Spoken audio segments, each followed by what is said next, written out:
साधु साधु साधु। नमो तस् भगवतो अरहतो सम्मा सम्बुद्दस्स। नमो तस् भगवतो अरहतो सम्मा सम्बुद्दस्स। नमो तस् भगवतो अरहतो सम्मा सम्बुद्दस्स। हम सभी जानते हैं कि 2500 वर्षों से जब से भगवान बुद्ध ने भिक्षु संघ और भिक्षुणी संघ की शुरुआत की, तब से आज तक हम उसी परंपरा के अनुसार आषाढ़ पूर्णिमा से लेकर और कोजागिरी पूर्णिमा या जिसे अश्विन पूर्णिमा भी शायद कहा जाता है, कोजागिरी पूर्णिमा तक 3 महीने का संघ वर्षावास करता है।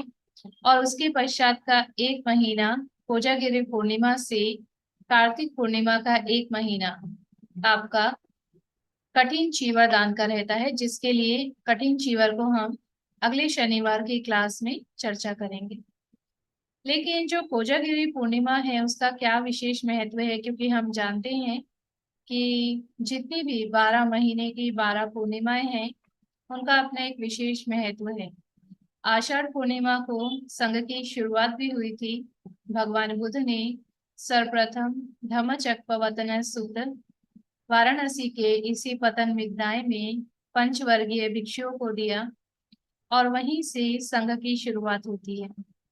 और 3 माह के पश्चात कोजागिरी पूर्णिमा पर संघ का वर्षावास समाप्त होता है। इसके लिए कुछ आधारभूत नियम है जिनकी चर्चा मैं आपको यहाँ बताना चाहती हूँ। जब संघ की शुरुआत होती है, जब संघ वर्षावास की शुरुआत करता है आषाढ़ पूर्णिमा से, तो नियम के अनुसार तो अकेला संघ वर्षावास नहीं कर सकता है जब तक कुछ ऐसी विषम परिस्थितियां ना हो। हम जानते हैं कि आज भारत में बौद्ध धर्म में उस तरीके से वर्षावास पालन नहीं किया जाता है जैसा कि नियम अनुसार होना चाहिए। भगवान बुद्ध के विनय के अनुसार कम से कम 5 भिक्षु एक जगह वर्षावास करने चाहिए, तभी उसे वर्षावास माना जाता है। लेकिन एक जगह वर्षावास करते समय यदि कोई आपत्ति विपत्ति आती है, जैसे कोई आग लग जाए, भूकंप आ जाए, बाढ़ आ जाए, या ऐसी किसी भी विषम परिस्थिति में कोई भिक्षु उस निवास को छोड़कर, जहां उसने वर्षावास की सीमा बांधी है, उस निवास को छोड़कर वो दूसरी जगह में जाके वर्षावास कर सकता है। और इसके अलावा हम जानते हैं कि वर्षावास का जो रीति रिवाज है या वर्षावास की जो परंपरा है वो बहुत ही अद्भुत परंपरा है। लेकिन महाराष्ट्र में मैंने देखा कि इस परंपरा का दूसरा ही रूप धारण कर लिया है। महाराष्ट्र में मैंने देखा कि यहाँ वर्षावास करने के लिए उपासक उपासिका कहते हैं कि हमने वर्षावास पकड़ा है, यानी कि उपासक उपासिका वर्षावास करते हैं, 3 माह का उपोषण धारण करते हैं और वो कहते हैं कि हमने वर्षावास पकड़ा है। लेकिन हमें ये जानना चाहिए कि भगवान बुद्ध के काल से वास्तव में वर्षावास का अर्थ क्या है और वर्षावास किसके लिए होता है। हम जानते हैं वर्षा प्लस वास, हम वर्षावास कहते हैं, कई बार कहते हैं, अपने मुंह से कई बार इस शब्द को दोहराते हैं। वर्षा प्लस वास, वर्षावास अर्थात वर्षा ऋतु में वास करना, वास यानी कि निवास करना, विहार करना। तो यदि उपासक उपासिका वर्षावास करते हैं तो बाकी के महीने में, वर्षा ऋतु को छोड़कर बाकी के महीने में उपासक उपासिका कहाँ वास करते हैं? आपका उत्तर होगा अपने घरों में वास करते हैं। और वर्षा ऋतु में कहाँ वास करते हैं? वो भी अपने घरों में वास करते हैं। तो फिर वर्षावास कहाँ हुआ, कैसे हुआ? वास्तव में जो वर्षावास की परंपरा है वो संघ के लिए है, क्योंकि बाकी के 9 महीने संघ एक स्थान से दूसरे स्थान पर धर्मचारिका करते हुए भगवान बुद्ध के वचन को जन जन तक पहुंचाने का कार्य करता है। लेकिन वर्षा के 3 महीनों में क्योंकि बहुत सारी आपत्ति विपत्ति होती है, चीवर भीग जाते हैं, चीवर सुखाने के लिए पर्याप्त स्थान नहीं होता। आज तो फिर भी हमारे पास में बहुत सारे चीवर हमें आप जैसे श्रद्धावान उपासक उपासिकाओं के द्वारा दान में मिलते हैं। लेकिन भगवान के काल में ऐसा नहीं था। वहां पर केवल एक ही चीवर धारण किया जाता था। वो पेयर होता है, सेट होता है पूरा, जिसे हम भिक्षु के लिए चीवर कहते हैं, 3 चीवर अर्थात।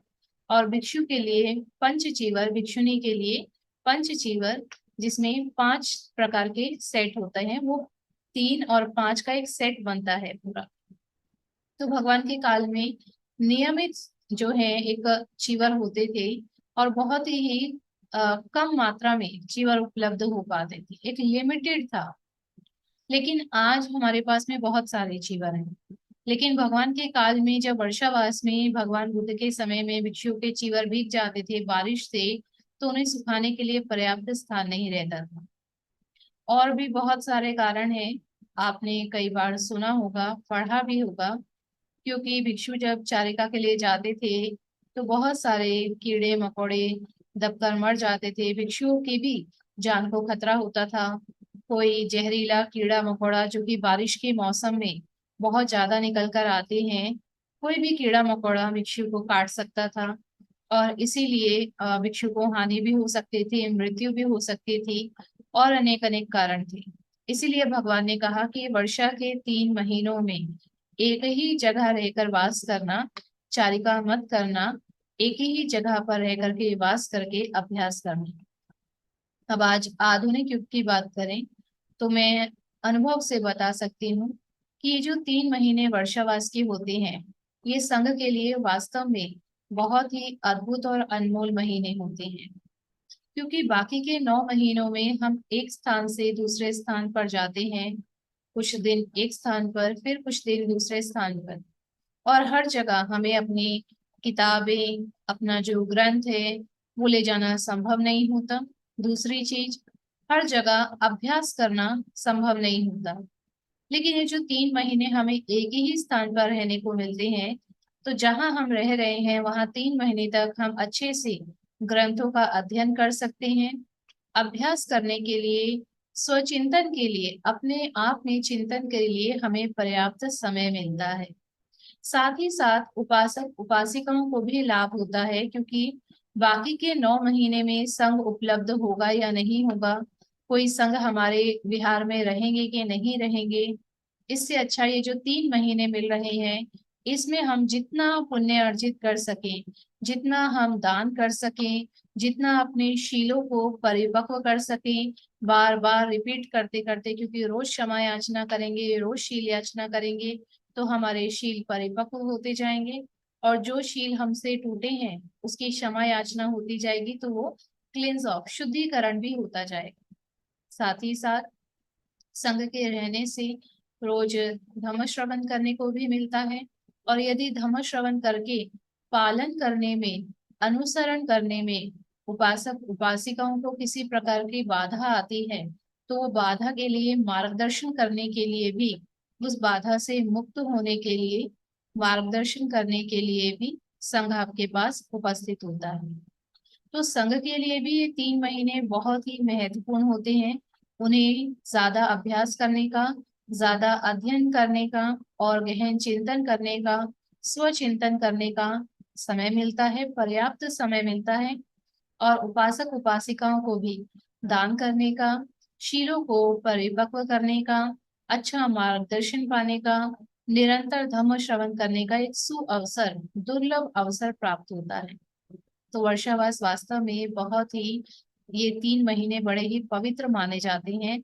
और उपासक उपासिका अपनी क्षमता के अनुसार, कोई 3 महीने उपोषण धारण करता है, क्योंकि वो जानता है कि यदि मैंने उपोषण धारण किया और कोई शील अज्ञानतावश मुझसे टूट गया, तो अभी मेरे पास संघ है, मैं संघ से क्षमा याचना करके उन शीलों को फिर से परिपक्व कर सकता हूँ, फिर से ग्रहण कर सकता हूँ।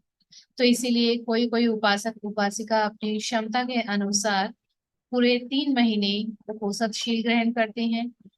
कोई कोई अपनी क्षमता के अनुसार, महाराष्ट्र में एक प्रचलन है, क्योंकि हमारे साथ में ना केवल महाराष्ट्र से बल्कि पूरे भारत से लोग जुड़ते हैं, और भारत में ये चीजें नहीं पता जो महाराष्ट्र में चलती हैं, ये हम जैसे लोगों के माध्यम से बाहर तक जाती हैं, लीक हो जाती हैं सीक्रेट चीजें।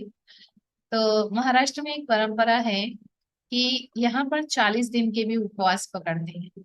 मैं जब शुरू में आई थी मुझे जानकारी नहीं थी ये कहाँ से शुरू हुआ, क्यों शुरू हुआ, 40 दिन का क्या लॉजिक है, ऐसा मुझे कुछ भी मालूम नहीं है। थोड़ी सी चीजें मैंने सुनी हालांकि कि क्यों 40 दिन पकड़ा जाता है, पर उसका कोई तर्क मुझे समझ में नहीं आया। तो 40 दिन का कोई उपवास पकड़ता है, कोई 1 महीने का पकड़ता है, कोई 1.5 महीने का पकड़ता है, कोई कोई 3 महीने का पकड़ता है। पकड़ने का मतलब है शीलों का पालन करता है, उपोषद शील धारण करता है अपनी क्षमता अनुसार। और जो इतना भी नहीं कर पाते तो वो कम से कम ये 3 महीनों में चारों उपोषद, दोनों पक्ष की अष्टमी, पूर्णिमा और अमावस्या, इन पर तो शील धारण करता ही करता है। तो हमारे साथ में नागपुर के एक उपासक जुड़े हैं, उन्हें बड़ी हंसी भी आ रही है सुन करके, ये अय्या जी महाराष्ट्र की बात बता रही हैं। तो वास्तव में ऐसा होता है। तो ये 3 महीने अब खत्म होने को आए हैं। इस साल का जो वर्षावास है अब खत्म होने को आया है। आज आपने उपोषद शील ग्रहण किए हैं, इसके पश्चात में आपकी एक पूर्णिमा है जो 28-29 की पूर्णिमा है, उसमें आप शील ग्रहण करेंगे और वर्षावास समाप्त हो जाएगा आपके लिए। लेकिन हमारे लिए वर्षावास कैसे समाप्त होता है, संघ के लिए वर्षावास कैसे समाप्त होता है? बिना पवारणा के वर्षावास समाप्त नहीं हो सकता। पवारणा क्या होता है इसको हम जानेंगे। अब मैं स्लाइड शेयर कर रही हूँ, कुछ चीजें स्लाइड के माध्यम से आपको दिखाऊंगी और बाकी मैं मौखिक रूप से आपको बताने का प्रयास करूंगी।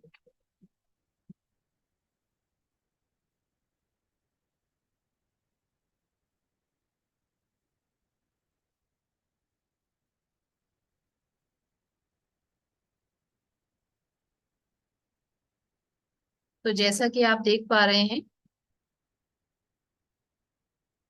पवारणा और देवोरोना, आपने बहुत सारी पिक्चर्स देखी होंगी, गूगल पे आपको बहुत आसानी से मिल जाती हैं। इस तरह के, इसको स्काई लैंटर्न बोलते हैं या आकाश दीप बोला जाता है। आकाश दीप इस तरीके से बहुत सारी जगहों में छोड़े जाते हैं, और आपने गूगल में बहुत सारी पिक्चर्स देखी होंगी जिसमें बहुत ही सुंदर सुंदर संघ के द्वारा, बुद्धिस्ट उपासक उपासिकाओं के द्वारा इस तरह से आकाश दिए छोड़े जा रहे हैं, या फिर एक जगह में बहुत सारे दिए लगाए जा रहे हैं, रोशनी की जा रही है, पानी में दिए छोड़े जा रहे हैं, पहाड़ों पर जाकर दिए लगाए जा रहे हैं, छोटे छोटे भंते जी वहां बैठे रहते हैं। तो वो पिक्चर सुंदर लगती है सिर्फ इसलिए नहीं बनाई गई है, वास्तव में उस पिक्चर का एक अर्थ है, उस फोटो का एक अर्थ है। उस फोटो के माध्यम से आपको पवारना और देवोरोना सेरेमनी जो होती है उसके विषय में बताया जा रहा है।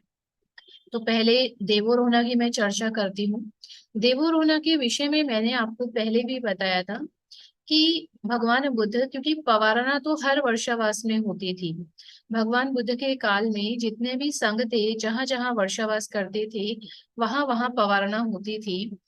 लेकिन देवोरोना सिर्फ एक ही वर्ष हुआ था, भगवान बुद्ध का एक वर्षावास समाप्त हुआ था जिसमें देवोरोना हुआ था। मैं आपको बता दूं कि 7वां वर्षावास, भगवान बुद्ध ने जब अपना 7वां वर्षावास तावतींस देवलोक में बिताया था, अपनी माता महामाया को और अन्य देवों को अभिधम्म सिखाने के लिए, अभिधम्म का पाठ देने के लिए जब भगवान देवलोक में गए थे, उसके पश्चात 3 महीने का वर्षावास समाप्त करने के बाद भगवान कोजागिरी पूर्णिमा पर जब देवलोक से वापिस मनुष्य लोक में आए वर्षावास समाप्त करने के पश्चात, तो भगवान कौन सी भूमि पर उतरे थे?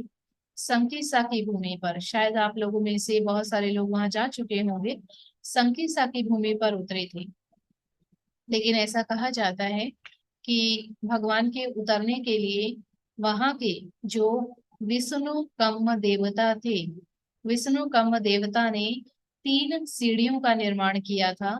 बीच में हीरे की सीढ़ी, एक तरफ चांदी की सीढ़ी और दूसरी तरफ सोने की सीढ़ी।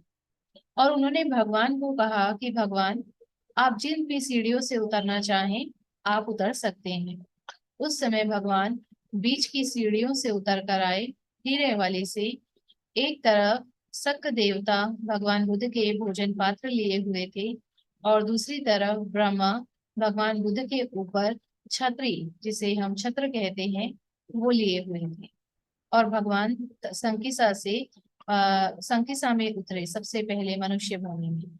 ऐसा कहा जाता है क्योंकि मनुष्य भूमि से भगवान 3 महीने के लिए गायब हो गए थे। तो जब लोगों को पता चला कि 3 महीने के बाद भगवान फिर से आ रहे हैं, तो वहां भगवान के दर्शन के लिए इतने लोगों की भीड़ इकट्ठा हो गई, बहुत सारे लोगों की भीड़ इकट्ठा हुई और सभी भगवान को भोजन देना चाहते थे। तो एक स्टिकी राइस होता है जिसे आज भी थाईलैंड में बड़े ही शौक से खाया जाता है। केले के पत्ते में उसे लपेट दिया जाता है, वो हल्का मीठा होता है और ऐसे बर्फी के पीस जैसा उसे केले के पत्ते में लपेट दिया जाता है। तो ऐसा कहा जाता है कि वहां पर वो लोग बहुत सारा स्टिकी राइस लेकर के खड़े थे और दूर दूर से, क्योंकि भगवान तक नहीं पहुंच पा रहे थे, इसलिए वो दूर दूर से ही उछाल उछाल कर भोजन दे रहे थे भगवान को। और भगवान की करुणा मैत्री का बल इतना प्रबल था कि सारा का सारा भोजन, जो कि दूर दूर लोग खड़े भी फेंक रहे थे, वो सारा भोजन भगवान के पात्र में ही जा रहा था। उसमें से कुछ भी भोजन जमीन पर नहीं गिरा था। और इसी परंपरा से थाईलैंड में, अभी वो मेरे पास फोटो नहीं है, मैं फोटो शेयर करूंगी आपके साथ में। इसी परंपरा से थाईलैंड के एक टेम्पल में एक बहुत बड़ा भोजन पात्र बनाया गया है। बहुत बड़ा मतलब उसकी जो हाइट होगी वो कम से कम 10 से 15 फीट होगी। इतनी हाइट का एक भोजन पात्र बनाया गया है। और वहां लोग आते हैं देवोरोना कोजागिरी पूर्णिमा, जिसे हम बोलते हैं अश्विन पूर्णिमा, उस पूर्णिमा पर लोग वहां आते हैं और अपने घर से वो स्टिकी राइस लेकर आते हैं, केले के पत्ते में लपेट कर उसको, और वो वहां आकर उछाल उछाल कर उस पात्र में वो डालते हैं। वो एक परंपरा बनी है कि भगवान के समय में भगवान को लोगों ने भोजन दिया था, आज ही के दिन भोजन दिया था, तो हम भी आज ही के दिन जो है भगवान के पात्र में भोजन डालें। और वो उछाल उछाल कर डालते हैं कि किसी का भी भोजन जो है वो नीचे नहीं गिरेगा। तो ये इतनी सुंदर परंपरा वहां बनाई जाती है। तो भगवान जब संकिसा में आए और भगवान को लोगों ने भोजन दिया, तब सबसे पहले भिक्षुओं में सारिपुत्र भंते जी ने भगवान को आके वंदन किया। उसके पश्चात उपलवन्ना भिक्षुनी ने भगवान को आके वंदन किया। हम जानते हैं कि सारिपुत्र और उपलवन्ना की अपनी अपनी विशेषता है। आपने सुना भी होगा कि सारिपुत्र को भगवान ने महाप्रज्ञावान कहा है। भगवान के बाद यदि कोई प्रज्ञा में अग्र है तो सारिपुत्र बनते थे। और उपलवन्ना, उपलवन्ना का अपना तो गुण है ही, अग्र भिक्षुनियों में तो नाम उनका है ही। लेकिन उपलवन्ना की एक और विशेषता है कि उपलवन्ना भगवान बुद्ध की पुत्री थी। पूर्व के जन्मों में भगवान बुद्ध की पुत्री थी और अनेक अनेक जन्मों में जब बोधिसत्व के रूप में भगवान ने अपनी पारमिताओं को पूरा किया, तो उस समय उपलवन्ना उनके साथ में थी। लेकिन जिस जन्म में उन्होंने वैसंतर के रूप में अपनी दान पारमिता को परिपूर्ण किया, उस समय उपलवन्ना जो कि उनकी पुत्री थी, वो क्योंकि वैसंतर ने अपने बच्चों को नौकर बनने के लिए दान में दे दिया था, तो बेटी नाराज हो गई और बेटी ने गुस्से में कहा कि तुम्हारे जैसा पिता मुझको नहीं चाहिए। सिर्फ एक वाणी के अकुशल कर्म की वजह से इस जन्म में जब वो बुद्ध बनने वाले थे तो उनकी पुत्री बनकर के उत्पन्न नहीं हुई। लेकिन क्योंकि अनेक जन्मों के पुण्य कर्म थे, इसीलिए यहाँ वो भगवान बुद्ध के समक्ष भिक्षुनी बनी, अरहंत पद को भी प्राप्त किया और अग्र की उपाधि भी प्राप्त की। तो उपलवन्ना पूर्व में बोधिसत्व की पुत्री रही थी। तो जब भगवान संकिसा में उतर कर आते हैं तो सबसे पहले सारिपुत्र भंते और उसके पश्चात उपलवन्ना भिक्खुनी भगवान को वंदन करते हैं। और फिर भगवान सभी से भोजन ग्रहण करके चारिका करते हैं। और साथ ही साथ उस दिन भगवान ने यमक पाटीहार्य, यमक का मतलब होता है दो, चमत्कार दिखाना। चमत्कार यानी कि अभिज्ञ हम कहते हैं, सुपर नेचुरल पावर्स हम कहते हैं, जो समाधि के उस स्तर तक पहुंच जाते हैं, वो इस बात को जानते हैं। भगवान ने उस दिन एक चमत्कार दिखाया कि उस दिन भगवान ने सारे लोग, 31 लोगों की भूमि को खोल दिया। सभी सत्व एक दूसरे को देख पा रहे थे। अपाय भूमि के सत्व मनुष्य भूमि के सत्वों को देख पा रहे थे। मनुष्य भूमि के सत्व अपाय भूमि के और देव भूमि के सत्वों को देख पा रहे थे। इसलिए इसे कहा जाता है देवो रोहना। देवों का आगमन हो रहा था, भगवान को छोड़ने के लिए देव आ रहे थे, देवलोक से संकिसा तक छोड़ने के लिए आ रहे थे। आज भी थाईलैंड में एक बहुत ही सुंदर परंपरा है। मैंने देखा है कि कोजागिरी पूर्णिमा पर, जो अभी 28 तारीख को पूर्णिमा है, क्योंकि थाईलैंड में जो विहार बनाए जाते हैं वहां पर सीढ़ियां बनाई जाती हैं, आपने कभी देखा होगा। तो विहार बड़ी ऊंचाई पर बनाए जाते हैं और बीच में सीढ़ियां, नीचे सीढ़ियां बनाई जाती हैं। और सीढ़ियां भी 3 पार्टीशन में बनाई जाती हैं, 3 भागों में बनाई जाती हैं। वो उसी को देख करके बनाई जाती हैं कि भगवान देवलोक से मनुष्य भूमि में आए थे तो 3 प्रकार की सीढ़ियां बनाई गई थी। तो वो जब भी भगवान बुद्ध की प्रतिमा, भगवान बुद्ध का चीवर, भगवान बुद्ध के पात्र या फिर त्रिपिटक की कोई पुस्तक, जब भी वो उस विहार में लेकर जाते हैं या फिर विहार से नीचे लाते हैं, तो वो हमेशा बीच वाली ही सीढ़ियों से आते हैं। और थाई परंपरा में एक और चीज वो करते हैं कि देवो रोहना वाले दिन वो बड़े ही सुंदर कपड़े खरीद कर लाते हैं। कुछ ऐसा कपड़ा लाते हैं जो हीरे की तरह चमकता हो, कुछ सिल्वर कलर का कपड़ा लाते हैं और कुछ गोल्डन कलर का कपड़ा लाते हैं। और तीनों सीढ़ियों पर उसी तरीके से उसे बिछाते हैं जैसे भगवान देवलोक से उतर कर आए थे, उसी रूप में उसे वो सेलिब्रेट करते हैं।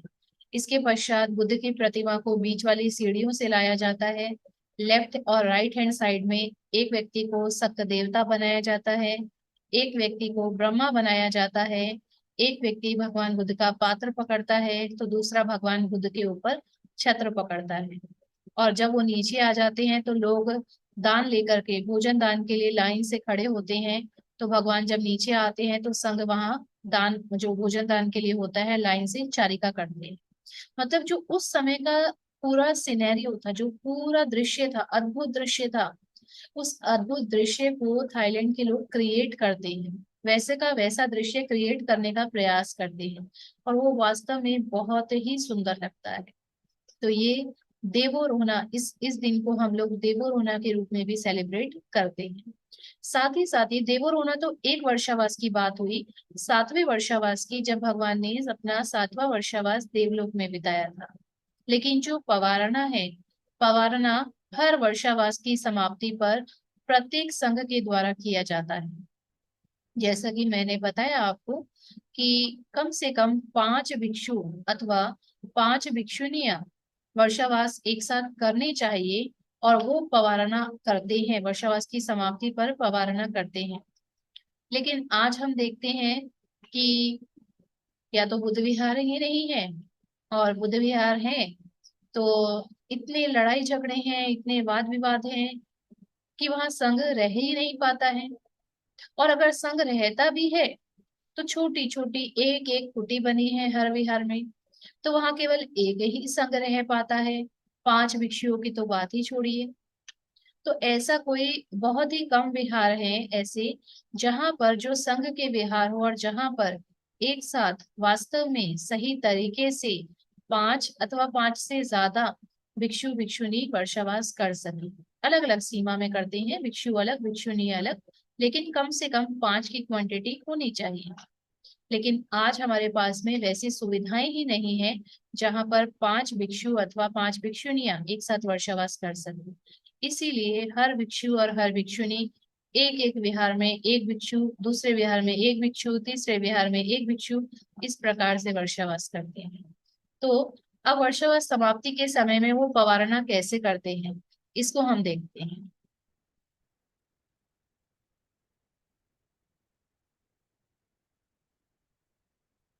पवारना देवोरोहना के विषय में हमने जान लिया, अभी हम पवारना के विषय में जानेंगे। सबसे पहले पवारना का अर्थ क्या है, क्योंकि हम बार बार सुन रहे हैं पवारना पवारना। तो पवारना का अर्थ क्या है? पवारना का अर्थ होता है marks the end of the 3 month वर्षावास। वर्षावास के 3 महीने का अंत जब होता है तो उस अंतिम दिन को पवारना डे कहा जाता है, पवारना का दिन कहा जाता है, जो पूर्णिमा होती है। इसका मतलब होता है कि आप आमंत्रित कर रहे हैं। किसको आमंत्रित? ये उपासक उपासिकाओं को आमंत्रित करना नहीं है, और ना ही इसमें उपासक उपासिकाओं का कोई भी रोल है, कोई रोल नहीं है उपासक उपासिकाओं का। ये केवल संघ के लिए है, इसका उपासक उपासिकाओं से लेना देना नहीं है। तो ये इनवाइट करते हैं, आमंत्रित करते हैं, ये चेतावनी के लिए, या फिर हम कहें जो माफी क्षमा याचना होती है, क्षमा याचना के लिए आमंत्रित किया जाता है। Helping to ensure observance of the Vinaya. देखिए, पवारना में होता क्या है, जो कि आज आगे भी आप पता चलेगा। जहां पर, एक सेकेंड,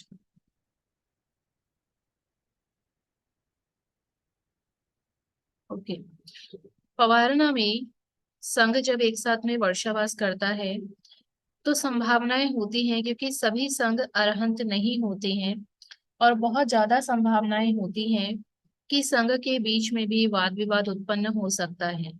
जिस प्रकार से आप एक परिवार में रहते हैं और परिवार के 4 सदस्य एक साथ रहते हैं, जो कि एक ही वातावरण में पले बड़े हैं। आप सोचिए, आप बच्चे को जन्म देते हैं, अपने बच्चे को जन्म देते हैं, उस बच्चे को आपने पाला पोसा, बड़ा किया, लेकिन वो बच्चा बड़ा होने के बाद में कहीं ना कहीं कई बार आपके विचारों से सहमत नहीं होता। और जब वह आपके विचारों से सहमत नहीं होता तो उस समय में वाद विवाद घर में बढ़ता है, तनाव बढ़ता है। आपने पाला पोसा, आप उसकी छोटी छोटी प्रवृत्ति को जानते हैं, वह भी बचपन से आपके साथ में रहा, वो भी आपकी छोटी छोटी प्रवृत्ति को जानता है, लेकिन उसके पश्चात भी वाद विवाद होते हैं। लेकिन जो संघ होता है, अगर 5 भिक्षु अथवा 5 भिक्षुनी एक साथ वर्षावास करते हैं, तो वो पांचों भिक्षु भिक्षुनी अलग अलग बैकग्राउंड से आए हैं। उनके घर परिवार के संस्कार, घर परिवार की स्थिति अलग अलग थी। किसी, कोई बहुत संपन्न घर से हो सकता है, कोई बहुत गरीब बैकग्राउंड से हो सकता है, कोई ऐसा हो सकता है जिसने हमेशा खुशहाली ही देखी हो अपने घर में, कोई ऐसा हो सकता है जिसके घर में दुख ही दुख रहा हो। सभी अलग अलग सभ्यता संस्कार से आते हैं, लेकिन इसके पश्चात वे एक ही छत के नीचे 3 माह बिताते हैं, 3 महीने। तो ये बिल्कुल निश्चित रूप से संभव है कि संघ के बीच वाद विवाद की स्थिति उत्पन्न हो सकती है। और जब वाद विवाद की स्थिति उत्पन्न होती है तो अब 3 महीने खत्म हो रहे, 3 ही महीने के लिए साथ रहना था ना उनको। अब 3 महीने खत्म हो रहे हैं, 3 महीने खत्म होने के बाद अथवा वर्षावास समाप्ति के बाद वे अलग अलग जगहों में चले जाएंगे और अपना अपना चारिका करने लगेंगे, लेकिन एक दूसरे के प्रति बहुत सारा द्वेष लेकर जाएंगे, साथ में बहुत सारा द्वेष लेकर जाएंगे। तो इसीलिए पवारना अंतिम दिन होता है वर्षावास का, जब पूरा संघ एक साथ बैठता है और वो एक दूसरे से क्षमा याचना करते हैं कि मुझसे यदि वर्षावास के दौरान कोई भी गलती हुई हो तो मैं उसकी क्षमा मांगता हूँ। दूसरा संघ उसे क्षमा करता है और फिर दूसरा संघ भी अपनी पवारना करता है। तो वास्तव में पवारना का अर्थ है एक तरह से क्षमा करने के लिए अपने आप को बुलाना, आमंत्रित करना। खुद से आप क्षमा मांग रहे हैं जाकर, जैसे कि उपासक उपासिका आकर क्षमा याचना करते हैं। तो पवारना एक तरह से क्षमा याचना ही है, लेकिन इसमें संघ क्षमा याचना करता है दूसरे संघ से कि 3 महीने के दौरान जो भी गलती हुई हो तो मैं उसके लिए क्षमा कर, मुझे उसके लिए क्षमा करें। तो पवारना दिन जो होता है वो वर्षावास के अंतिम दिन को बताता है, 3 महीने के वर्षावास के अंतिम दिन को बताता है। साथ ही साथ क्षमा याचना करने के लिए, गलतियों को बताने के लिए कि मेरी गलती कोई मुझे बताए, उसके लिए वो आमंत्रित करता है दूसरे संघ को कि आप आइए और मेरी गलती मुझे बताइए। और साथ ही साथ जो नियम है, जो विनय है, वो भी ठीक से पालन होते रहे। वो इस चीज की भी गारंटी लेने में हमारी मदद करता है। क्योंकि हो सकता है कि जब मैं वर्षावास कर रही थी तो मैंने अपनी गलतियों को पहचाना ही ना हो, मैं उसमें सक्षम ही ना रही हूँ पहचानने में। लेकिन जब दूसरा सामने वाला कोई मुझे मेरी गलती बताएगा तो मुझे पता चलेगा कि वास्तव में मैंने ये नियम तोड़ा था, जबकि मुझे ये नियम इस तरीके से तोड़ना नहीं चाहिए था। तो जब पवारणा की जाती है तो पवारणा इस चीज में भी मदद करता है कि संघ अच्छे से अपने नियमों को पालन कर रहा है या नहीं कर रहा है।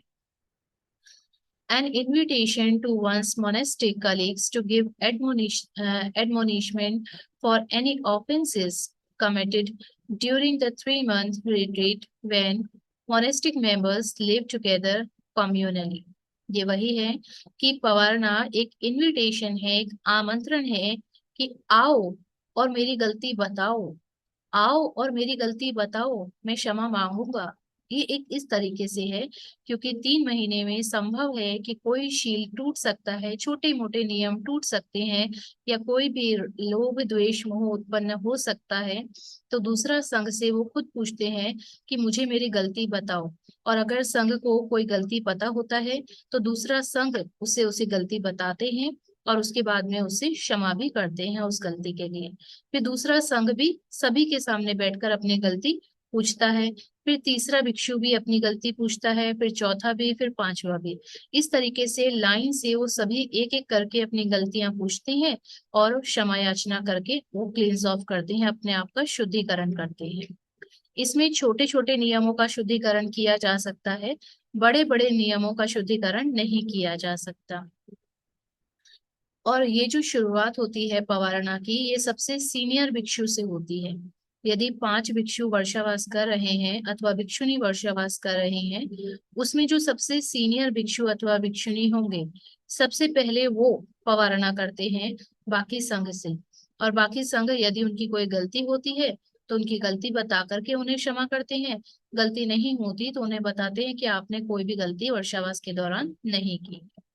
फिर उसके बाद में सीनियर से जो कम सीनियर होता है वो फिर और सीनियर, मतलब ये सीनियरिटी के हिसाब से चलता है, पहले सबसे बड़े, फिर छोटे छोटे छोटे छोटे, और अंत में जो सबसे छोटे भिक्षु होते हैं, जिनके वर्षावास कम होते हैं, उपसंपदा का वर्ष कम होते हैं, वे अंत में पवारणा करते हैं। तो वास्तव में पवारणा का अर्थ है इनवाइट करना, अपनी गलतियों को पूछने के लिए इनवाइट करना कि संघ आए और मेरी गलती मुझे बताए ताकि मैं उसका शुद्धिकरण कर सकूं। और ये 3 महीने खत्म हो गए हैं, तो अब मैं जब यहाँ से बाहर निकलूंगा 3 महीने वर्षावास के पश्चात, तो मैं शुद्ध होकर के निकलूं ताकि मैं वही धम्म लोगों को सिखा सकूं, अशुद्ध होकर या मन में वैर द्वेष रह करके नहीं निकलूं। तो कितना सुंदर है। अब ये चीज जब संघ की है तो मैं आपको क्यों बता रही हूँ। अब आपको ऐसा नहीं करना है कि आपके आसपास में जो भिक्षु होंगे या भिक्षुणी होंगी उन्हें जाकर आप ज्ञान देने लगे, भंती जी आपने पवारना किया क्या, हमको अय्या जी ने बताया था ऐसे ऐसे पवारना होता है, तो आपने अपना नियम पालन क्यों नहीं किया। ये मैं आपको आपके लिए बता रही हूँ। आपको भिक्षुओं से सवाल नहीं पूछना है। संघ पवारना करेगा या नहीं करेगा वो उनकी जिम्मेदारी है, वो अपने नियमों को अपने आप देखेंगे, ये आपकी जिम्मेदारी नहीं है। लेकिन पवारना एक ऐसी बहुत सुंदर परंपरा है, बहुत सुंदर रीति रिवाज है कि इसी पवारना को आप अपने घरों में भी पालन कर सकते हैं। घरों में भी आए दिन कोई ना कोई छोटी छोटी बात को लेकर तनाव मनमुटाव होता ही रहता है। तो एक दिन ऐसा सुनिश्चित कीजिए, महीने में एक दिन, महीने में 2 दिन भी कर सकते हैं, 3 महीने में एक दिन कर लीजिए।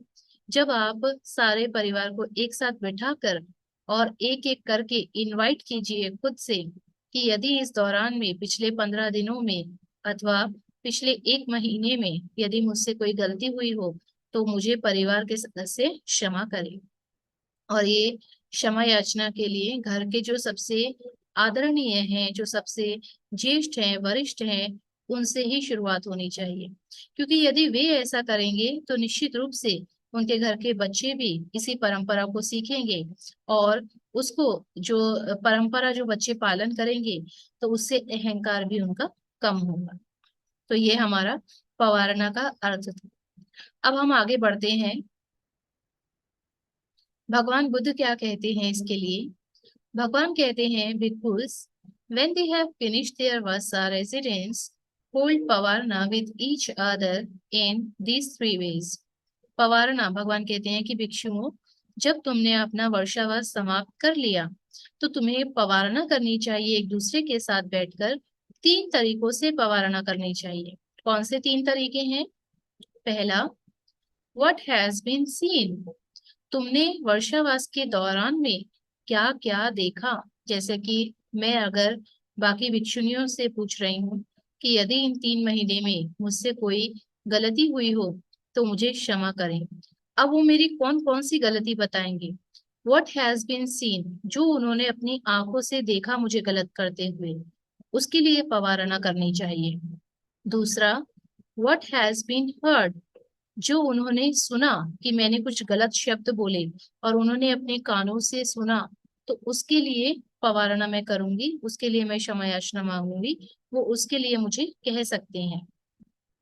तीसरा, व्हाट हैज बीन सस्पेक्टेड, यानी किसी चीज में संदेह हुआ हो, आपको प्रॉपर तो जानकारी नहीं है कि मैंने काया से कोई गलत काम किया हो, आपने देखा हो, या मैंने वाणी से कोई गलत काम किया हो, आपने देखा हो, लेकिन आपको कोई शंका है कि शायद इसने कोई गलत काम किया है।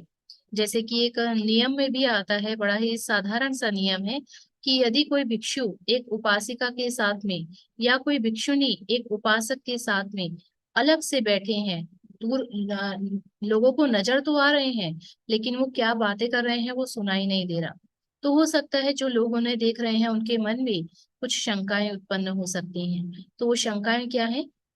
संदेह वाली शंकाएं हैं। तो ऐसी शंकाओं को भी यहाँ पर बताया जाना चाहिए।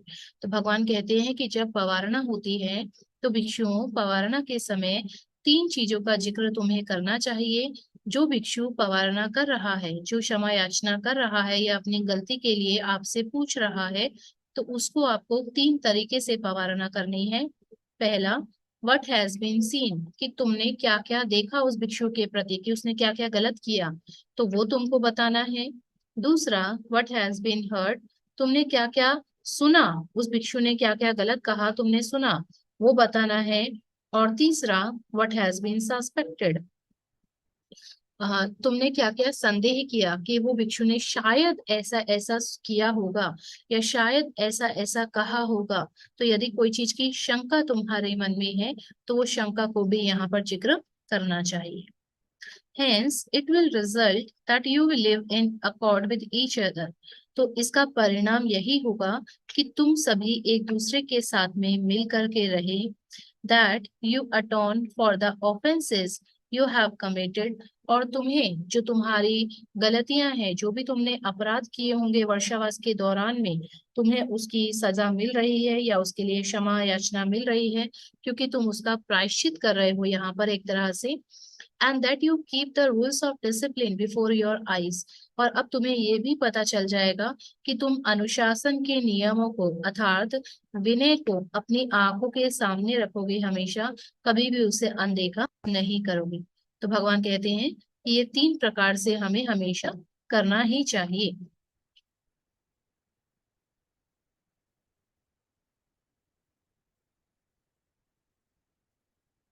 अब हम अंतर पे आ रहे हैं, क्योंकि एक चैट बॉक्स में एक क्वेश्चन भी मुझे प्राप्त हुआ है धम्मिका जी का, प्रातिमोक्ष इसे ही कहते हैं क्या, आर्य जी। तो प्रश्न का उत्तर मैं बीच में नहीं देना चाह रही थी क्योंकि हमारी स्लाइड इसके आगे बनी हुई है और कहीं ना कहीं सभी के मन में यह आया होगा, क्वेश्चन आया होगा कि अंतर क्या है। हम यहाँ डिफरेंस पढ़ने जा रहे हैं। किस चीज में डिफरेंस? हम लोग पढ़ेंगे पातिमुखा और पवारणा। जी, ये पवारणा पातिमुखा से अलग होता है। पातिमुखा क्या होता है और पवारणा क्या होता है, ये हम जानेंगे। तो आप जैसा कि फोटो में देख पा रहे हैं कि मैं वहां पर पातिमुखा रिसाइट कर रही हूँ और एक पवारना की विधि, यहाँ छोटी सी विधि है, हालांकि पवारना की और विधि है जो हम आगे डिस्कस करने वाले हैं इसके बाद में, तो वो विधि हम डिस्कस करेंगे। तो पातिमुखा क्या होता है? पातिमुखा आपका साल के 12 महीने होता है। साल के 12 महीने और महीने में 2 दिन, पूर्णिमा और अमावस्या पर। हम जानते हैं कि भिक्षु के 227 नियम है दैनिक जीवन में पालन करने के। वैसे हम देखें तो विनय पिटक 21,000 धर्मखंड से मिलकर बना है। 21,000 धर्मखंड में बहुत सारे नियम हैं। चीवर सिलने को लेकर नियम, कठिन चीवर को लेकर नियम, वर्षावास शुरू करने समाप्त करने को नियम, बहुत सारे नियम हैं। लेकिन जो डेली यूज में, दैनिक जीवन में भिक्षु और भिक्षुणी नियमों का पालन करते हैं, तो वो भिक्षु के लिए 227 और भिक्षुणी के लिए 311 नियम होते हैं। और हम हर पूर्णिमा और उपोषद पर, एक्चुअली जो सम्यक संबुद्ध होते हैं वो कोई भी चीज ऐसे ही नहीं करते। वो पुराने बुद्ध, जो उनसे पूर्व के बुद्ध हुए हैं, पूर्व के बुद्धों की शिक्षा लेते हैं, वहां से प्रेरणा लेते हैं और उसके पश्चात में ही कुछ करते हैं। जब भगवान बुद्ध से एक बार पूछा भी गया था कि आप शाक्य वंश के हैं या कोलीय वंश के हैं, तो भगवान ने कहा, ना मैं शाक्य वंश का हूँ, ना मैं कोलीय वंश का हूँ, मैं तो बुद्ध वंश का हूँ। तो वास्तव में वो बुद्धों की परंपरा के अनुसार चलते हैं, इसलिए बुद्ध वंश के कहलाते हैं। तो भगवान बुद्ध ने देखा कि हर बुद्ध के समय में, जितने भी पूर्व में बुद्ध हुए हैं, सभी बुद्धों के समय में पातिमुखा पढ़ा जाता था। यानी भिक्षु के 227 नियम और भिक्षुनी के 311 नियम बार बार पढ़े जाते थे, ताकि अगर किसी ने कोई गलती की हो तो वहां पर उसे उसके अनुसार दंड दिया जा सके। किसी किसी बुद्ध के काल में साल में एक ही बार उपोषित होता था, अर्थात पातिमुखा पढ़ा जाता था। किसी किसी बुद्ध के काल में 6 महीने में एक बार, किसी किसी बुद्ध के काल में 3 महीने में एक बार, और गौतम बुद्ध के काल में महीने में 2 बार भगवान ने भिक्षु और भिक्षुणियों को पातिमुखा पढ़ने की जो नियम बनाया है, वो महीने में 2 बार, पूर्णिमा और अमावस्या। हालांकि बहुत सारे संघ केवल पूर्णिमा को ही पातिमुखा पढ़ते हैं। पातिमुखा और पवारना अलग है। पातिमुखा पूरे वर्ष पढ़ा जाता है, वर्ष के 12 पूर्णिमा 12 अमावस्या सब पे पढ़ा जाता है। और पवारना जो है वो केवल वर्षावास समाप्ति के समय में की जाती है। सबसे बड़ा जो अंतर है, पातिमुखा पढ़ते समय जो व्यक्ति पातिमुखा पढ़ रहा है, वो बाकी भिक्षु अथवा भिक्षुणियों से पूछता है, वो नियम रिमाइंड कराता है, वो नियम को पढ़ता है और उनसे पूछता है कि क्या तुमने ये नियम तोड़ा। मैं दूसरी बार भी पूछता हूँ, क्या किसी ने ये नियम तोड़ा। मैं तीसरी बार भी पूछता हूँ, क्या किसी ने ये नियम तोड़ा। वो उनसे पूछ रहा है, एक भिक्षु बाकी संघ से पूछ रहा है, 3 बार पूछता है वो, द्वितीयम्पी और तृतीयम्पी, कि क्या किसी ने नियम तोड़ा। अब आजकल तो वैसे हम लोग बहुत सारे नियम हमारे टूट जाते हैं, छोटे छोटे नियम, समय परिस्थिति के अनुसार, और कोई भी अपने मुंह से उस नियम को जिक्र नहीं करता। लेकिन भगवान के समय में ऐसा नहीं था। भगवान के समय में जब पातिमुखा पढ़ा जाता था तो भिक्षु अपनी गलतियों को स्वीकार करते थे। पातिमुखा के दौरान उनसे जो भी गलती हुई होती थी, वो उस गलती को स्वीकार करते थे कि हाँ, मैंने ये नियम तोड़ा है। फिर जितने भी संघ वहां उपस्थित होते थे, वो संघ जो है उन्हें उस नियम के अनुसार जो भी दंड है विनय पिटक में, उस दंड को देते थे। लेकिन पवारना में केवल वर्षावास समाप्ति पर होता है, और वर्षावास समाप्ति पर जिस भिक्षु ने गलती की है, या जो भिक्षु बोल रहा है, पवारना कर रहा है, वो खुद अपने बारे में पूछ रहा है दूसरे से कि क्या आपको लगता है कि मैंने कोई गलती की है।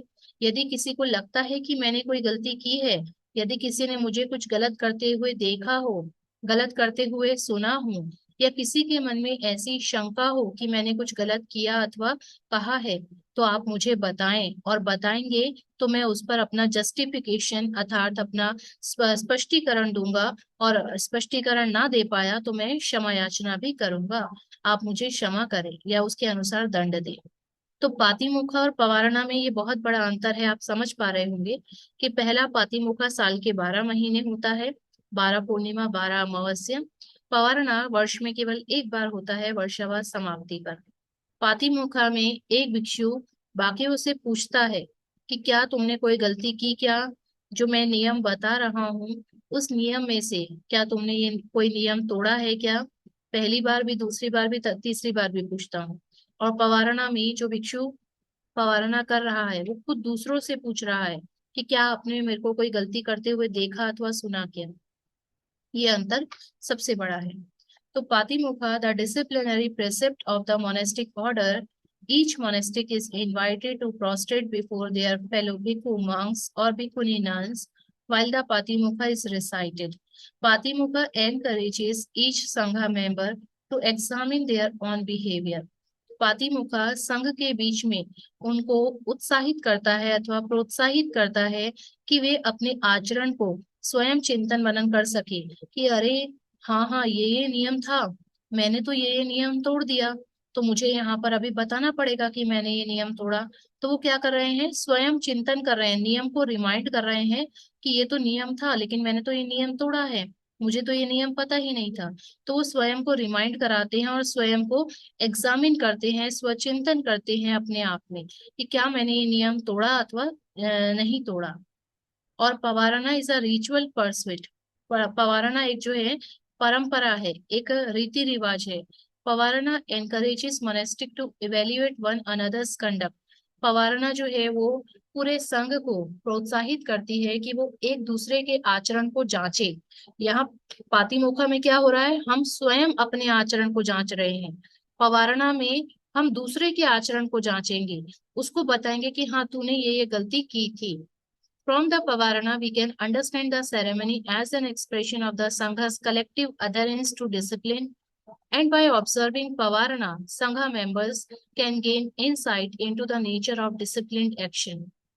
जब पवारना करते हैं तो पवारना के वजह से संघ को अपने विनय से एक लगाव या विनय को और परिपक्वता से पालन करने का एक मोटिवेशन मिलता है, उनको समझ आती है कि जैसे मान लीजिए, एक उदाहरण छोटा सा देती हूँ कि मैं सुबह से उठी और मैंने किसी संघ से बात नहीं की। अब जब पवारना की बारी आई तो मैंने पूछा कि क्या मैंने कोई गलती की? तो किसी संघ ने कहा कि हाँ, आपने उस दिन ये गलती की थी कि आपने उस दिन किसी से बात नहीं की थी। तो आप किस चीज से नाराज थे जो आपने बात नहीं की थी? मैं कहूंगी कि मैं नाराज तो नहीं थी, मेरा मन नहीं था बात करने का, तो मैंने नहीं किया बात। मैंने गाली तो नहीं दी थी, मैंने अपशब्द तो नहीं बोले थे, मैं तो शांत थी, मेरे मन में द्वेष भी नहीं था। लेकिन मुझे पवारना से पता चलेगा जब दूसरा संघ मुझे बताएगा कि नियम के अनुसार क्या थे आप, गलत थे। क्योंकि नियम के अनुसार ऐसा नहीं है कि आप पूरा दिन संघ से बात ना करो। भगवान ने भी नियम में बताया है कि आप वर्षावास के दौरान में मौन नहीं रह सकते हैं, एक दूसरे के साथ में धम्म चर्चा करना बहुत जरूरी होता है। तो यहाँ पर क्या हुआ कि जिस चीज को मैं सही समझ रही थी अभी तक, आज मुझे पवारना से पता चला, जब दूसरों ने मुझे ये समझाया तो मुझे पवारना से पता चला कि वास्तव में ये चीज गलत थी, जैसा मैं समझ रही थी वैसी ये नहीं थी। तो पातिमुखा और पवारना में ये बहुत बड़ा अंतर है। पातिमुखा स्वयं चिंतन करने के लिए मौका देता है, पवारना दूसरों का चिंतन करने के लिए मौका देता है कि इसने क्या क्या गलती की वो हमें इसको बताना है। अब जैसे कि यहाँ देख पा रहे हैं, बहुत ही सुंदर पिक्चर है। ये भिक्षु, पांच भिक्षु, छह भिक्षु यहाँ बैठे हैं और वो सभी एक दूसरे की गलतियों को बता रहे हैं कि आपने ऐसा गलती की, वैसा गलती की। तो ये हमें पता चलता है कहाँ से, पवारना सूत्र से। वैसे पूरे त्रिपिटक में, विनय पिटक में एक पवारना खंड करके अलग से है, पवारना खंडक, जहाँ आपको बहुत डिटेल में मिलेगा। लेकिन एक पवारना सूत्र भी है। पवारना सूत्र को चार भागों में बांटा गया है, वो मैं यहाँ पर आपको बता रही हूँ। तो आज हम पवारना सूत्र का डिस्कशन यहाँ पर करेंगे। पवारना सूत्र है the discourse on the invitation, आमंत्रण करने पर एक उपदेश। और इसकी थीम है the origin of the invitation ceremony, कि इनवाइट करना, आओ और मुझे मेरी गलती बताओ, मुझे मेरी गलती बताने के लिए मैं इनवाइट कर रहा हूँ संघ को। तो ये ओरिजिन, इसकी उत्पत्ति कहाँ से हुई, ये उत्पन्न कहाँ से हुआ, शुरुआत कहाँ से हुई, ये उसमें बताया गया है। तो एक जो पूरा पवारना सूत्र है, बहुत बड़ा सूत्र है, उसको हम छोटे में जानेंगे। इसके चार भाग हैं। पहला है द बुद्धास इनविटेशन। ये जो शुरुआत की ना पवारना की, देखिए कितना सुंदर है कि ये शुरुआत भगवान बुद्ध ने स्वयं की। भगवान बुद्ध सबसे श्रेष्ठ होकर उन्होंने भिक्षु संघ से कहा, मुझसे कोई गलती हुई होगी वर्षावास के दौरान तो मुझे क्षमा करना। तो हम देखते हैं, when the Buddha invites the assembly to censor him, Sariputta, who is clearly the leader and senior most in that assembly, responds by saying that he sees no fault whatsoever in the Buddha, and declaring that the Buddha is the pathfinder, the path knower, the path expert. तो भगवान बुद्ध पूरे संघ को, भगवान सोचते हैं कि पहले मैं ही शुरुआत करता हूँ, क्या पता मैं इनको कहूँ कि तुम एक दूसरे से पवारना करो, लेकिन अगर मुझसे ही कोई गलती हुई होगी तो भगवान कहते हैं, भिक्षुओं, यदि मुझसे कोई गलती हुई हो वर्षावास के समय में तो आप मुझे बताएं। आपने क्या देखा, क्या सुना अथवा क्या शंका की कि मैंने कुछ गलत किया या कहा, तो आप मुझे बताएं। तो उस समय में उन भिक्षुओं के बीच में सारिपुत्त भंते बैठे होते हैं, और सारिपुत्त भंते उन सभी भिक्षुओं में सीनियर होते हैं।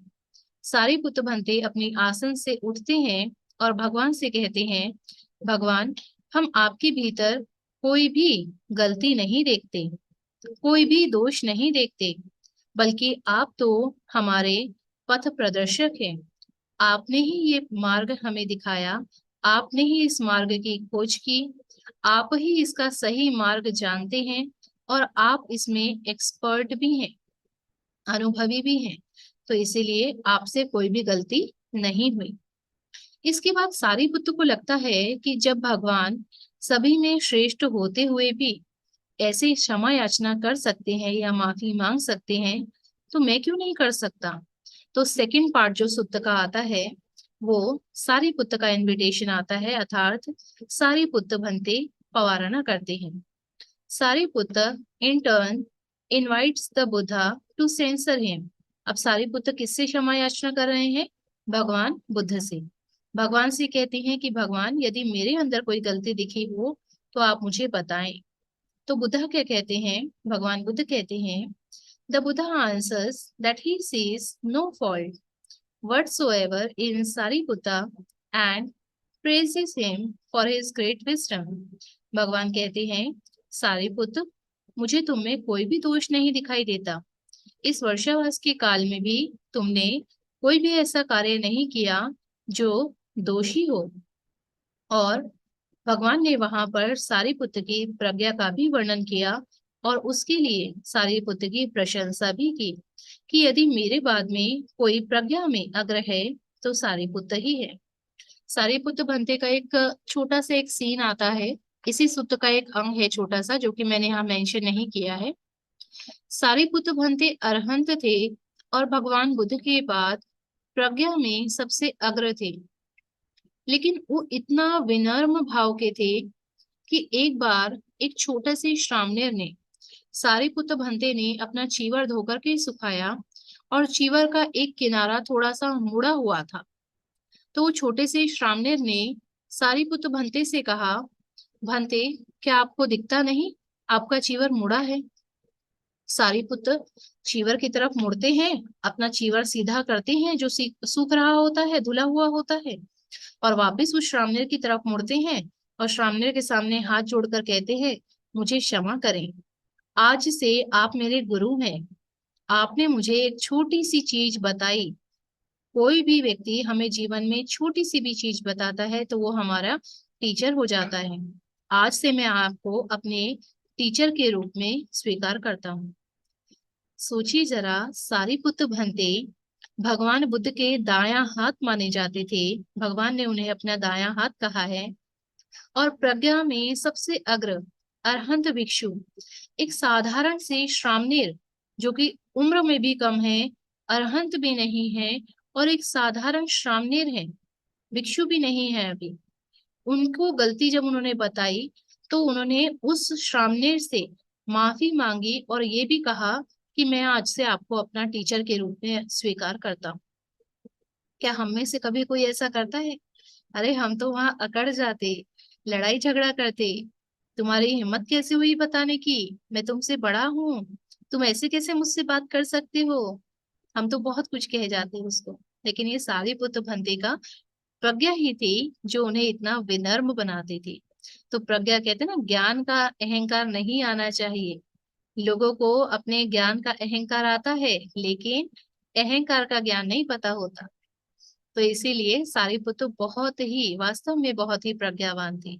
तो जब भगवान बुद्ध ने पवारणा किया, तो भगवान बुद्ध के बाद सारिपुत्र ने पवारणा किया। फिर तीसरी बारी में जो पूरा संघ था वहां उपस्थित, उन्होंने पवारणा की। तो पूरा संघ पवारणा नहीं कर सकता था, तो पूरे संघ के बिहाफ पर सारिपुत्र ने पवारणा की। तो सारिपुत्र भंते कहते हैं भगवान बुद्ध से, then Sariputta on behalf of the assembled Sangha invites the Buddha to censor the monks present. The Buddha responds by declaring them all to be fault free, declaring them to be of four kinds of arhantas: those with the three knowledges, those with the six knowledges, those liberated both ways, and those who are wisdom liberated. Sariputra Bhante पूरे संघ की ओर से भगवान से पवारणा करते हैं कि भगवान, यदि यहाँ उपस्थित भिक्षुओं में से किसी में भी कोई दोष आपको दिखता हो, तो मैं उसके लिए भी पवारणा करना चाहता हूँ। भगवान कहते हैं कि यहाँ जितने भी संघ हैं वो सभी अरहंत हैं, और इसीलिए कोई भी अरहंत कोई भी दोषपूर्ण कार्य नहीं कर सकता। इसीलिए सारा संघ निर्दोष है। भगवान ने कहा कि यहाँ आज चार तरह के अरहंत बैठे हैं। ये अरहंत के प्रकार हैं। पहले, जिनमें तिविद्या, तिविद्या यानी तीन प्रकार का ज्ञान है। दूसरे, जिनमें 6 प्रकार का ज्ञान है। तीसरे, जो दोनों तरीके से मुक्त हो चुके हैं। और चौथा, जो प्रज्ञा में सबसे अग्र है। ये 3 तरह का ज्ञान कौन सा है, 6 तरह का ज्ञान कौन सा है, इसके विषय में हम अगली क्लास में पक्का चर्चा करेंगे। 4 प्रकार के जो अरहंत है, इसको मैं डिटेल में आपको बताने वाली हूँ। तो भगवान ने कहा कि आज कोई भी संघ यहाँ पर दोषी नहीं है, सभी संघ निर्दोष है, तो उनकी भी पवारणा वहां पर हो जाती है। फिर अंत में वंकिस ब्राह्मण। वंकिस ब्राह्मण के बारे में शायद आप लोगों ने कभी सुना होगा। वंकिस जो ब्राह्मण था भगवान बुद्ध के समय में, जो कि बाद में भिक्षु बने थे, उनके अंदर एक खूबी थी। और वो खूबी थी, वो टैलेंट था उनके अंदर, कि वो जो खोपड़ी होती है, जो खोपड़ी होती है, मनुष्य की खोपड़ी होती है, जो मरने के बाद में जो कंकाल रह जाता है, स्केलेटन रह जाता है, उसकी जो खोपड़ी होती है, तो वंकिस ब्राह्मण के अंदर ये गुण था कि वो खोपड़ी पर टक टक बजाता था, अपनी उंगली से आवाज करता था टक टक करके खाली खोपड़ी पर। और वो सिर्फ आवाज से वो बता देता था कि ये जिसकी खोपड़ी है, जिस मनुष्य की खोपड़ी है, ये मनुष्य कौन सी भूमि में जन्मा है। उसके अंदर ये खूबी थी, वो सिर्फ उसी से बता देता था। एक बार भगवान बुद्ध ने उसके सामने कई सारी खोपड़ियां रखी, कई सारी जो है कंकाल, स्केलेटन की जो हेड होता है, स्कल जिसको हम बोलते हैं, स्कल रखा। और उसने सभी पर टैप किया। टैप करने के बाद उसने बताया कि इसका इस भूमि में जन्म होगा, इसका इस भूमि में जन्म होगा, सबका उसने बताया। लेकिन एक ऐसी खोपड़ी थी, स्कल था, जिसके बारे में वो नहीं बता पाया। तो वो बार बार उस पे टक टक करता, बार बार उस पे टैप करता, लेकिन वो बता ही नहीं पा रहा किसकी है। तो उसने भगवान से पूछा। भगवान ने उनको कहा कि वंकिस, मैं तुझे तब बताऊंगा जब तू भिक्षु बनेगा। तो वहां पर वंकिस जो है, वो सोचता है कि अगर भगवान के अंदर ये चीज का ज्ञान है, मैं सबकी खोपड़ियों को बताता हूँ, लेकिन मैं इसका नहीं बता पा रहा। अगर वास्तव में भगवान के अंदर ये ज्ञान है, तो मैं कुछ दिन के लिए भिक्षु बन जाता हूँ, भगवान से ये ज्ञान सीख लेता हूँ। वांकिस जो है वो भिक्षु बन जाते हैं। भिक्षु बनने के बाद कुछ ही दिनों में वो अरहंत भी हो जाते हैं। अरहंत होने के बाद उन्हें पता चलता है कि वो जो खोपड़ी जिसको बार बार टैप करने पर भी पता नहीं चल रहा था, तो वास्तव में वो खोपड़ी किसी अरहंत की खोपड़ी थी। और अरहंत जो है वो भव चक्र से मुक्त हो चुका होता है, इसीलिए उसका कहीं पर भी जन्म होने वाला नहीं होता, इसीलिए उसको कुछ भी पता नहीं चल रहा था। और अब क्योंकि वो भी अरहंत हो चुका था, इसीलिए अब उसने जीवन नहीं छोड़ा। तो जहां पर भगवान ये पवारणा शुरुआत की, जहां पर भगवान ने ये पवारणा की, तो वहीं पर वो वंकिस ब्राह्मण भी बैठा हुआ था। तो ये सब होने के बाद में सारिपुत्र ने, पहले भगवान ने पवारना किया, फिर सारिपुत्र ने पवारना किया। सारिपुत्र के पश्चात सारिपुत्र ने पूरे संघ की तरफ से पवारना किया। इसके बाद में वंकिस ब्राह्मण वहां खड़ा होता है, और वंकिस ब्राह्मण खड़े होके क्या कहता है? Vankis then jubilates at this significant occasion by reciting four verses by noting the occasion and those present, comparing the Buddha to a world monarch, using a battle imagery for awakening as the overcoming of death, and using the sun imagery, declares that the Arhant's spiritual born to be like the sons of the Blessed One. तो वंकिस ब्राह्मण वहां खड़े होते हैं और भगवान बुद्ध की प्रशंसा में वो चार लाइनें बोलते हैं। चार वहां पर जो पवारना बुद्ध ने की, तो वंकिस ब्राह्मण भी देख के अचंभित हो जाते हैं कि बुद्ध जिन्होंने ये मार्ग हमें बतलाया, वो खुद भी क्षमा याचना कर रहे हैं। तो वहां वो बताते हैं भगवान बुद्ध को, वहां पर वंकिस ब्राह्मण जो है वो भगवान बुद्ध को एक वर्ल्ड मोनार्क की तरह, जो पूरे विश्व में एक ही हो, विश्व का एक राजा हो, जिसको हम जैसे चक्रवर्ती राजा कहते हैं या सम्राट कहते हैं, तो पूरे विश्व में एक ही राजा है, वो बुद्ध है। और उन्होंने उसके लिए एक युद्ध की एक कल्पना ली, या हम कहें एक उदान लिया।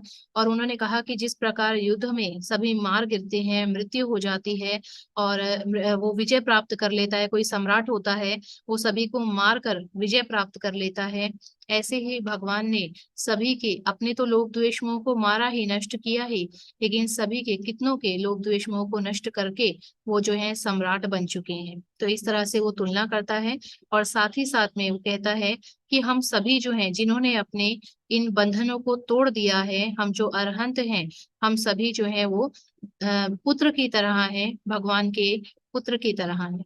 इस तरह से वो चार लाइनों में भगवान बुद्ध की प्रशंसा करता है और भगवान बुद्ध को अभिनंदन करके वंदन करता है। तो ये है हमारा पवारना। इतना ही आज हम लोग डिस्कस करने वाले थे। तो यहाँ आपको आज पवारना के विषय में पता चला होगा कि वास्तव में पवारना और पातिमोक्ष में क्या अंतर होता है, और पवारना का संघ के जीवन में कितना विशेष महत्व है। पवारना का विशेष महत्व न केवल संघ के लिए है, लेकिन यदि पवारना के नियम को आप लोग अपने घरों में भी पालन करें, तो निश्चित रूप से जिस प्रकार संघ में एकता रहती है, मैत्री रहती है, बिना द्वेष के संघ 3 महीने वर्षावास करता है, अलग अलग बैकग्राउंड से, अलग अलग संस्कृति, अलग अलग सभ्यता, अलग अलग परिवार में पला हुआ भिक्षु भिक्षुनी फिर भी एक छत के नीचे रहकर एकता और मैत्री से वो रहते हैं। इसी प्रकार से आप लोग भी, जबकि आप लोग तो शुरू से अपने बच्चों के साथ, माता पिता के साथ रहते हैं, तो आप लोग भी उसी एकता और मैत्री से रह सकते हैं, जिसके लिए पवारना का ये नियम आप अपने घरों में भी शुरू कीजिए। तो ये पवारना संघ की जो ये पवारना है, ये कोजागिरी पूर्णिमा को होती है, जो कि 28 तारीख को पूर्णिमा है। यदि आप पवारना के विषय में और भी जानना चाहते हैं, तो विनय पिटक के महावग में पूरा पवारना स्कंद है, आप पवारना स्कंद को अच्छी तरह से पढ़ सकते हैं। और ये पवारना सुत्त है, ये पवारना सुत्त को भी ये संयुक्त निकाय में है। संयुक्त निकाय में आपको संयुक्त निकाय के सगात पाली वग में आपको पवारना संयुक्त मिलेगा। पवारना संयुक्त में आपको ये पूरा डिटेल में, ये जो सूक्त है पवारना सूक्त, जिसका मैंने एक ब्रीफ इंट्रोडक्शन आपको दिया है, ये आपको डिटेल में वहां मिल जाएगा। सभी के लिए मंगल कामनाएं करती हूँ कि आप सभी भी पवारना के इस नियम को भली भांति जानकर जिस प्रकार संघ में एकता देखते हैं, उसी प्रकार आप आपस में मित्र, पड़ोसी, संबंधी, परिवारजन सभी के बीच में पवारना के परंपरा के नियम से सभी में एकता और मैत्री स्थापित हो, ऐसी मंगल कामना करती हूँ। अंत में आशीर्वाद गाथा के साथ आज के सत्र का समापन करती हूँ। दुख पताचनी दुखा, भय पताचनी भया, शोक पताचनी शोका, होन्तु सब्बे पिपानिनो, एतावता च मेहि सम्भतं पुण्य संपदं, सब्बे देवा अनुमोदन्तु सब संपत्ति सिद्धिया, सब्बे बुद्धा बलपत्ता पर्चिकानञ्चयं बलम्, अर्हन्तानं च तेजेन रक्तं बन्धामि सब्बसो सब्बीतियो विभजन्तु सब्बरोगो विनश्यतु मा ते भवन्तरायो सुखी दीर्घायुको भव अभिवादनशीलस्य